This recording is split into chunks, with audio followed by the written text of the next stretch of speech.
नमस्कार दोस्तों, स्वागत है आप सभी का एक बार फिर से। दोस्तों, अगर आप अपनी लाइफ में कुछ नया सीखना चाहते हैं तो चैनल को सब्सक्राइब जरूर करिएगा। आज की कहानी बड़ी सीख देने वाली कहानी है, जीवन के अनमोल विचारों को बताने वाली कहानी है, बड़ी ज्ञानवर्धक है और प्रेरक भी। इस कहानी को पूरा सुने, जीवन को सुखपूर्ण बनाने का तरीका ये बताएगी। आज की जो कहानी है एक कबूतर और कबूतरी की कहानी है। इस कहानी से आप जान पाएंगे घर की बेटियों की परवरिश कैसे करें, क्या टालें, गलत परवरिश का नतीजा क्या होता है, किसी भी घर में बेटी का जन्म लेना कितना शुभ होता है, कितना खास होता है जब घर में बेटी जन्म लेती हैं। हमारे शास्त्रों पुराणों में कहा गया है कि बेटी का जन्म हर किसी के घर में नहीं होता, बल्कि उसी के घर में होता है जो भाग्यशाली होते हैं। बेटी को लक्ष्मी स्वरूपा माना जाता है। वो बेटियां ही होती हैं जो सृष्टि को निरंतर चलाती हैं। भगवान कृष्ण ने कहा था, हे अर्जुन, जिस दिन इस सृष्टि में बेटियों का जन्म लेना रुक जाएगा तब धीरे धीरे इस सृष्टि का अंत हो जाएगा। लेकिन बेटियों की सही परवरिश करना हर एक के बस की बात नहीं होती। जो लोग अपनी पुत्री को ज्यादा छूट देते हैं, ज्यादा आजादी देते हैं, ज्यादा लाड़ प्यार से उन्हें बड़ा करते हैं, उनकी बेटियां बिगड़ जाती हैं। आज की ये कहानी आपको यही दिखाएगी। बताने से पहले आपसे गुजारिश है कि वीडियो को पूरा अवश्य देखें, क्योंकि अधूरी जानकारी, आधा अधूरा ज्ञान हमेशा घातक होता है। वीडियो को शेयर भी करें और चैनल को सब्सक्राइब करके बेल आइकन जरूर दबाएं। आते हैं कहानी पर। बहुत समय पहले की बात है। एक जंगल में एक कबूतर और कबूतरी बैठे हुए थे। ठंड का मौसम था, बड़ी ठंडी रात थी। तब कबूतरी कबूतर से कहने लगी, आज की रात कैसे कटें, नींद भी नहीं आ रही है, सर्दी बहुत ज्यादा पड़ी है। कबूतरी कहने लगी कि कोई ऐसी कहानी सुनाओ कि मन भी लगा रहे और रात भी कट जाए। कबूतर कहानी सुनाना शुरू कर देता है। कबूतरी से कहता है कि तुम ध्यान से सुनो, बड़ी सीख देने वाली और बड़ी प्रेरक कहानी मैं सुनाने जा रहा हूँ। ये कहानी एक साहूकार और उसकी बेटी की है। कबूतरी बड़े ध्यान से सुनने लगी और कबूतर कहानी बताने लगा। इस कहानी के अंत में कबूतर ऐसी 5 बातें बताता है जो आपको आपके जीवन में बड़ी काम आएंगी। हर पिता को अपनी बेटी को इन 5 बातों की सीख अवश्य देनी चाहिए। कबूतर बताता है, एक नगर में एक साहूकार रहता था। साहूकार के 2 बेटे थे, कोई बेटी नहीं थी। उसे बेटी की बड़ी चाहत थी। चाहता था कि घर में लक्ष्मी पैदा हो जाए। उसने बड़े दान धर्म किए, मन्नत मांगी, पूजा अनुष्ठान किए। आखिर उसकी प्रार्थना भगवान ने सुन ली और उसे पुत्री रत्न की प्राप्ति हुई। जब बेटी ने जन्म लिया तो साहूकार के घर में बड़ा हंसी खुशी का माहौल रहा। बेटी सबकी लाडली हुई। साहूकार अपनी बेटी से इतना प्रेम करता था, इतना लाड़ प्यार करता था कि जिसकी कोई सीमा नहीं थी। बेटी को कुछ मांगने की जरूरत ही नहीं पड़ती थी। उससे पहले साहूकार बेटी की हर इच्छा पूरी करता था। हर चीज उसके सामने हाजिर हो जाती थी। साहूकार के लाड़ प्यार ने बेटी को इतना बिगाड़ दिया कि वो मनमानी करने लगी। वो किसी की नहीं सुनती। बैठे बैठे सब उसे मिलता गया था तो किसी काम में उसका मन नहीं लगता था। वो देर तक सोई रहती, घर के नौकरों का अपमान करती, घर वाले कुछ कहते तो उल्टा उनको ही सुना देती। थोड़ी बड़ी हो जाने के बाद वो दिन भर जवान लड़कों के साथ यहाँ वहाँ घुमा करती, रात को देर से घर पर आया करती। साहूकार की बेटी थी तो पैसों की कमी नहीं थी। अपने इशारों पर दूसरों को नचाना उसे अच्छा लगता था। साहूकार की पत्नी साहूकार से कहती कि तुमने इस लड़की को बिगाड़ दिया है। लेकिन साहूकार अपनी पत्नी को ये कहकर चुप कराता कि एक ही तो बच्ची है, उसे लाड़ प्यार ना करूं तो किसे करूं, अभी छोटी है, वक्त आते बदल जाएगी। दोस्तों, अपने बेटियों से प्यार जरूर करना चाहिए, उनका ख्याल रखना चाहिए, उनकी हर जरूरत पूरी करनी चाहिए। लेकिन इतना भी लाड़ प्यार ना करो कि वो बिगड़ जाएं और खुद का जीवन बर्बाद कर लें। लेकिन साहूकार बेटी के प्यार में बिल्कुल अंधा हो गया था। बेटी के प्यार में उसे कुछ दिखाई नहीं दे रहा था, सिर्फ अपनी बेटी ही दिखाई देती थी। उसे कभी ख्याल नहीं आया कि ये आज मेरी बेटी है, कल उसे पराये घर जाना है। बेटी को पराया धन इसीलिए तो कहते हैं, उसको दूसरे घर जाना ही पड़ता है। साहूकार इस बात को भूल गया था। वो अपनी बेटी से इतना प्यार करता था कि उसे कभी डांटता भी नहीं था।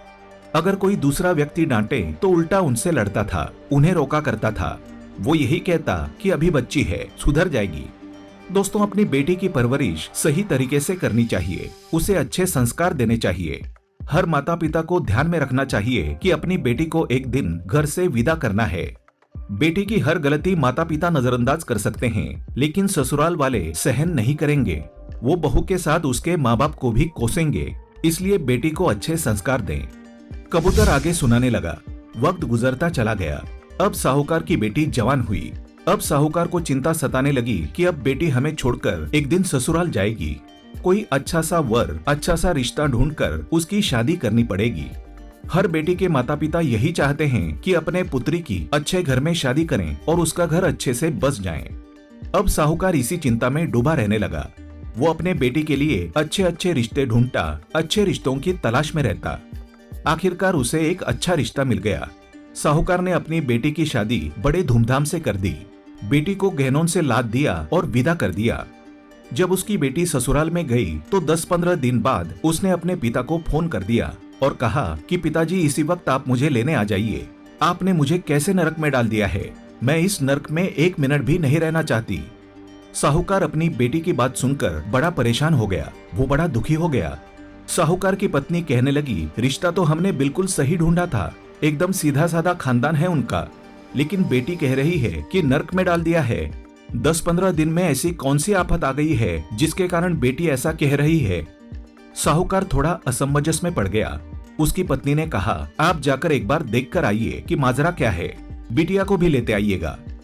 अगर हमारी बेटी के लक्षण ठीक होते हैं, हमारी बेटी सही होती है और उसके संस्कार बिल्कुल सही होते हैं, तो बेटी के ससुराल में बेटी के पिता को बड़ा मान सम्मान दिया जाता है, उसका आदर किया जाता है। लेकिन जब वो साहूकार अपनी बेटी के ससुराल में पहुंचा तो उसको कोई मान सम्मान नहीं मिला। कोई उसकी आवभगत करने नहीं आया, किसी ने उसे आदर भी नहीं दिया। साहूकार जब वहां पहुंचा था तब सबसे पहले उसे उसकी समदन यानी उसके बेटी की सास मिली। वो समदन से बातें करने लगा, लेकिन समदन ने मुंह फुला लिया, कोई बात नहीं की। साहूकार फिर अपने समधी से मिला, उससे बात करने गया, लेकिन उसने भी कोई जवाब नहीं दिया। फिर साहूकार अपनी बेटी के जेठ से मिला, उसने भी बात करने से इनकार कर दिया। मान सम्मान तो छोड़ो, कोई उससे ठीक से बात करने को भी तैयार नहीं था। आखिरकार साहूकार अपने दामाद से मिलने अंदर पहुंचा। दामाद ने कहा कि अपनी बेटी को ले जाओ, हमें इसकी जरूरत नहीं है। ऐसी बिगड़ी औलाद आपने पैदा की है, हमारे घर को नर्क बना दिया है। इसे तुरंत इसी वक्त यहाँ से ले जाओ। जो तुमने दहेज वगैरह दिया है वो भी वापस ले जाओ, हमें उसकी जरूरत नहीं है। साहूकार दामाद की बात सुनकर बड़ा दुखी हुआ।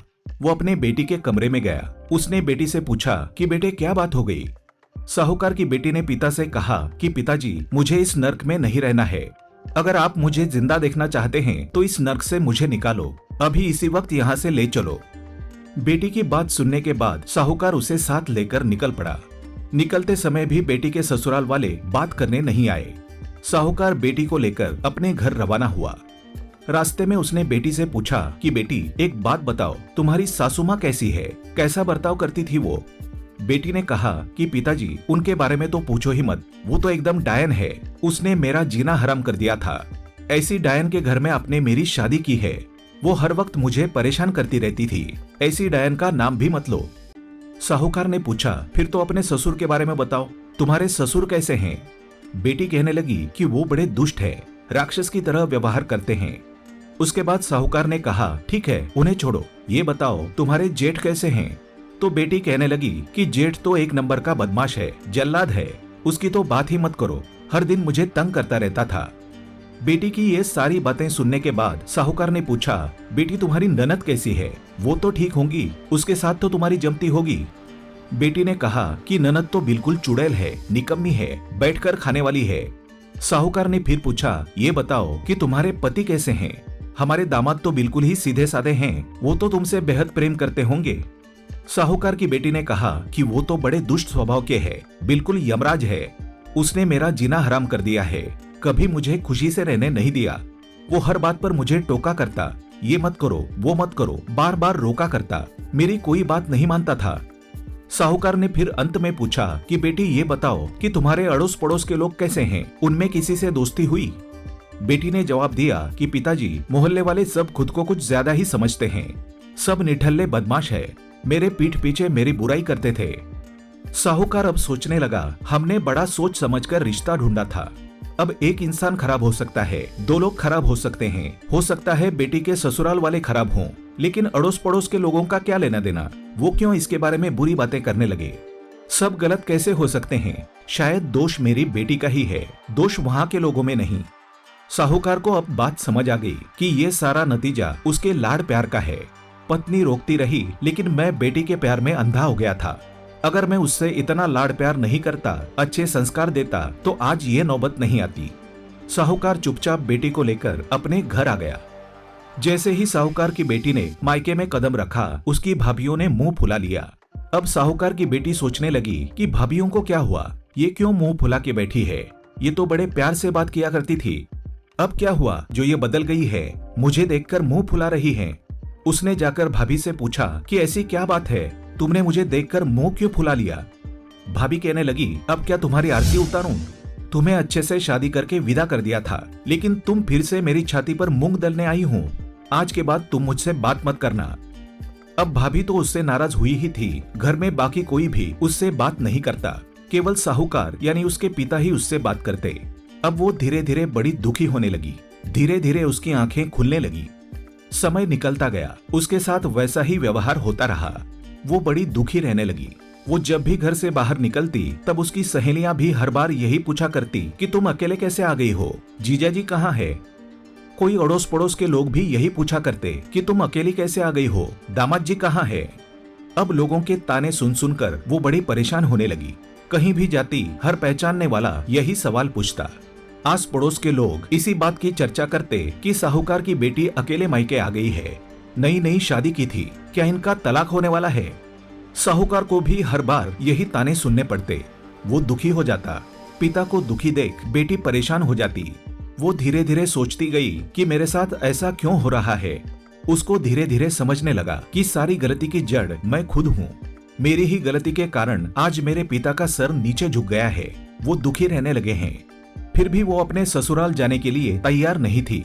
वो यही कहती थी कि पिताजी अच्छा होता कि मैं कुंवारी रह जाती, मेरी शादी ही नहीं होती तो बहुत अच्छा होता।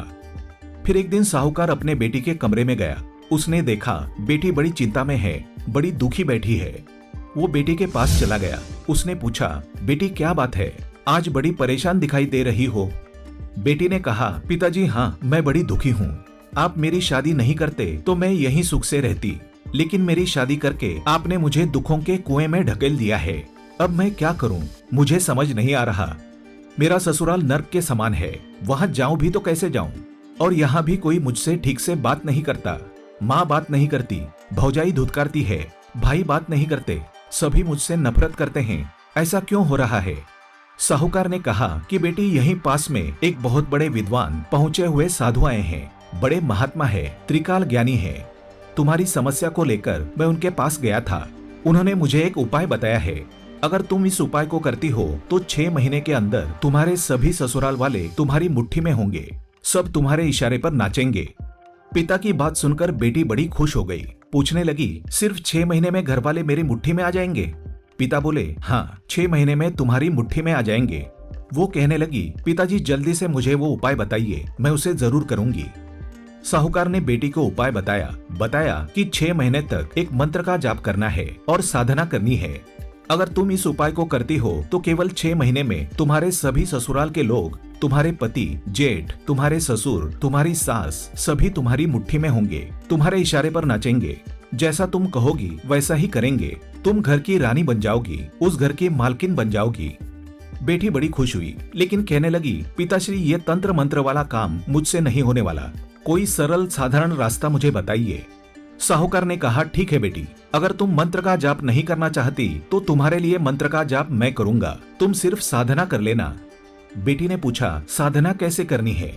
साहूकार बताने लगा, तुम्हें 6 महीने तक मितभाषी रहना होगा, बिल्कुल कम, ना के बराबर बात करनी होगी, काम से काम रखना होगा। तुमसे कोई भी कुछ कहें बिल्कुल जवाब नहीं देना है, हर एक की बात को सुनना है, हर बड़े व्यक्ति के पैर को छूना है, यही साधना है। बेटी पूछने लगी कि पिताजी 6 महीने ही करना होगा ना, इससे ज्यादा मैं नहीं कर पाऊंगी। साहूकार ने कहा, बस 6 महीने ही तुमको ये करना है। बेटी तैयार हो गई। साहूकार उसे लेकर उसके ससुराल चला गया।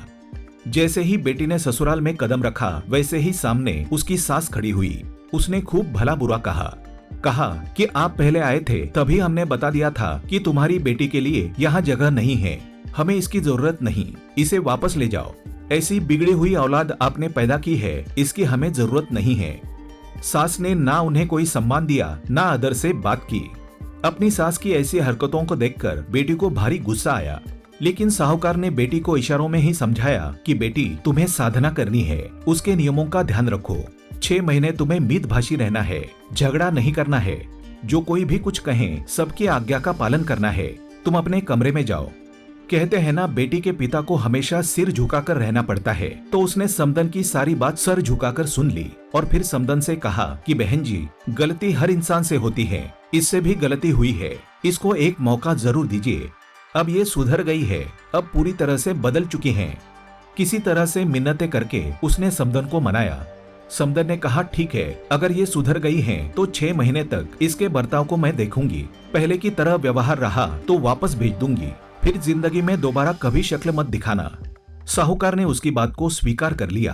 कहा कि ठीक है, आप 6 महीने तक इसे अपने घर में रखिए। अब इसका बर्ताव देखिए, ये बिल्कुल शांत स्वभाव की हो गई है, बिल्कुल सुधर गई है। साहूकार अपनी बेटी को उसके ससुराल में छोड़कर वापस चला गया। बेटी फिर से अपने ससुराल में रहने लगी और साधना वाली बात बिल्कुल नहीं भूली। वो सुबह जल्दी उठती, नहा धो के रसोई में जाकर काम में लग जाती, अपनी सास के पांव छूती।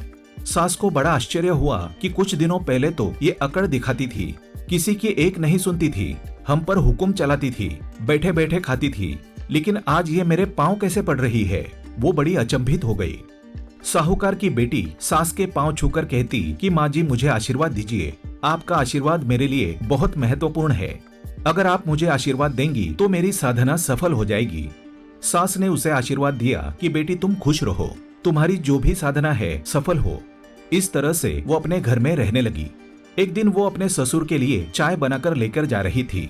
जब ससुर को चाय पकड़ाने गई तो कप हाथ में से छूटकर नीचे गिर के फूट गया। ससुर उस पर गुस्सा हुआ, उसे डांटने लगा, कहने लगा कि तुम्हें तमीज तो थी ही नहीं, तुम्हें काम भी ठीक से करने नहीं आता, तुम्हारी यहाँ जरूरत नहीं है, तुम यहाँ से जा सकती हो, बिगड़ी औलाद कभी सुधर नहीं सकती। साहूकार की बेटी ने मन ही मन विचार किया कि अगर मेरे पिता मंत्र का जाप नहीं कर रहे होते तो इसी कप से मैं इनका सर फोड़ देती। लेकिन मैं क्या करूं, मैं साधना कर रही हूं चुप रहने की। मेरे पिता मंत्र का जाप कर रहे हैं, इसलिए ससुर की इतनी बात सुननी पड़ रही है। फिर उसे जब भी कोई कुछ कहता उसको गुस्सा तो बहुत आता, बहुत चिड़चिड़ापन होता, लेकिन फिर उसे पिता की बात याद आ जाती कि तुम्हें 6 महीने तक साधना करनी है, चुप रहना है और मैं मंत्र जाप करूंगा। इसी बात को सोचकर वो शांत हो जाती, अपने गुस्से को थूक देती। इसी तरीके से उसने बड़ी मुश्किल से अपने गुस्से पर काबू पाया। फिर धीरे धीरे ससुराल वालों ने स्वीकार किया कि ये सचमुच बदल गई है। उसका घर बार बसने लगा, ससुराल वालों से प्रेम मिलने लगा। 6 महीने बाद वो गर्भवती हो गई, फिर वो माँ बन गई। अब उसकी गृहस्थी बड़े आराम से चलने लगी। इसीलिए कहते हैं कि बेटी को बेइंतहा लाड़ प्यार करना, उसको सर पे चढ़ाना बड़ा खतरनाक साबित होता है। बेटियों से प्रेम करना ही चाहिए, उनकी हर चीज का ख्याल रखना चाहिए, लेकिन इतना भी सर पे चढ़ाना नहीं चाहिए कि किसी दिन वो उसे भारी पड़ जाए और परेशानी आप तक पहुंचे। उसका जीवन बर्बाद हो जाएगा और आप भी सुख से ना जी पाएंगे। कबूतर फिर अंत में 5 ऐसी बातें बताता है, उन्हें ध्यान से सुने। पहली बात कबूतर बताता है कि कबूतरी, ध्यान देकर सुन लो कि लाड़ करे तो बेटा बिगड़े, भेद दिए ते नारी। लाड़ करे तो बेटा बिगड़े, भेद दिए ते नारी। अरे खुदगर्जी में मत बिगड़ जा, पड़े मुसीबत भारी। खुदगर्जी में मत बिगड़ जा, पड़े मुसीबत भारी। रौब दिखाया नौकर बिगड़े, मेल बिना सरदारी। रौब दिखाया नौकर बिगड़े, अरे मेल बिना सरदारी। अरे धोखा देने से बिगड़े दोस्ती, यारी में हो खारी। धोखा देने से बिगड़े दोस्ती, यारी में हो खारी। और कहता है, रोया मान घटे बंदे का, दुख चिंता में काया। रोया मान घटे बंदे का, दुख चिंता में काया। अनिति में रात चला जा, झगड़े में धन माया। अनिति में रात चला जा, झगड़े में धन माया। और कहता है, दौलत दिखाया बेटा बिगड़े, लाड़ करया से बेटी। दौलत दिखाया से बेटा बिगड़े, लाड़ करया से बेटी। कबूतर ने कबूतरी को ये 5 बातें बताकर अपनी कहानी को समाप्त किया। इन 5 बातों पर हर इंसान को अमल करना चाहिए। दोस्तों, अपने बेटी को हमेशा अच्छे संस्कार देने चाहिए, सीमित आजादी देनी चाहिए। हर माता पिता को ये अच्छी तरह से पता होता है कि उनकी पुत्री एक दिन दूसरे घर की होगी। बेटी की हर गलती को माता पिता सह सकते हैं, लेकिन ससुराल वाले कभी सहन नहीं करते हैं। इसलिए बेटी को ऐसे संस्कार देने चाहिए जिससे कि वो अपनी गृहस्थी अच्छे से चलाएं, ससुराल वालों से प्रेम पाएं और अपने माता पिता का सर हमेशा ऊंचा रख पाएं। उम्मीद करते हैं आपको कहानी पसंद आई होगी। ऐसी ही अच्छी सीख दिलाने वाली कहानियां सुनने के लिए चैनल को सब्सक्राइब करें, बेल आइकन को प्रेस करें। धन्यवाद।